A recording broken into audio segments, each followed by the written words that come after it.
Сегодня на кухне у нас главный герой – тыква. Готовлю невероятно вкусные тыквенные блины с нежной начинкой. Знаете ли вы, что тыква не только вкусная, но и очень полезная? Также она помогает добавить яркости и насыщенности любому блюду. При этом идеально сочетается с солеными начинками. Начну с тыквы. Очищаю ее от кожуры, мою и нарезаю крупными кусками.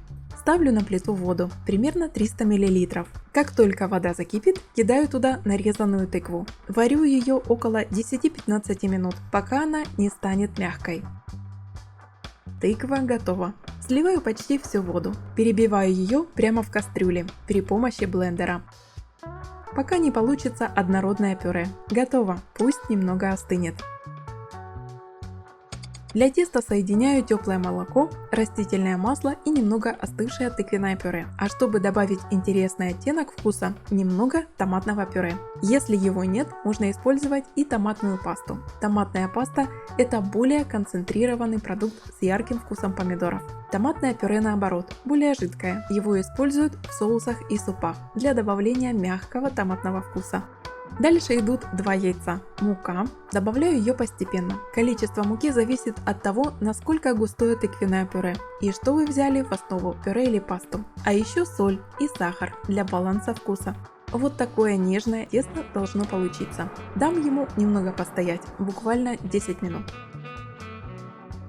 Пока тесто отдыхает, приготовлю начинку. Беру творог 5 или 9% жирности. Добавляю копченую сладкую паприку, зелень и майонез. Я нарезала укроп. Его можно добавить уже после того, как перебьете массу блендером. Так на срезе укроп будет лучше заметен.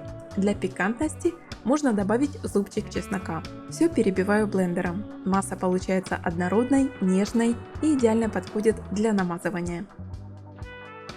Теперь перехожу к блинам. Для первого блина немного растительного масла на сковородку. Наливаю тесто, но не на всю поверхность. Блины будут небольшими, аккуратными. Жарю их с двух сторон до золотистого цвета. Не делайте сильный огонь. Дайте возможность блинам лучше прожариться.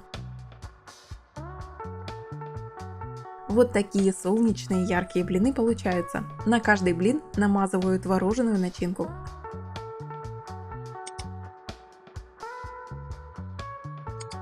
Аккуратно сворачиваю в рулетик и разрезаю на 2 части. Посмотрите, какая красота! Рулетики получаются вкусными и аппетитными. Из этого количества у меня получилось 11 блинов. Попробуйте приготовить, это просто. В описании под видео вас ждет полный список ингредиентов, а в заставках рецепты блинов с 3 начинками и еще одно исполнение тыквенных блинов. Подписывайтесь на канал, нажимайте на колокольчик оповещений, чтобы не пропустить новые рецепты, и ставьте лайки. До встречи!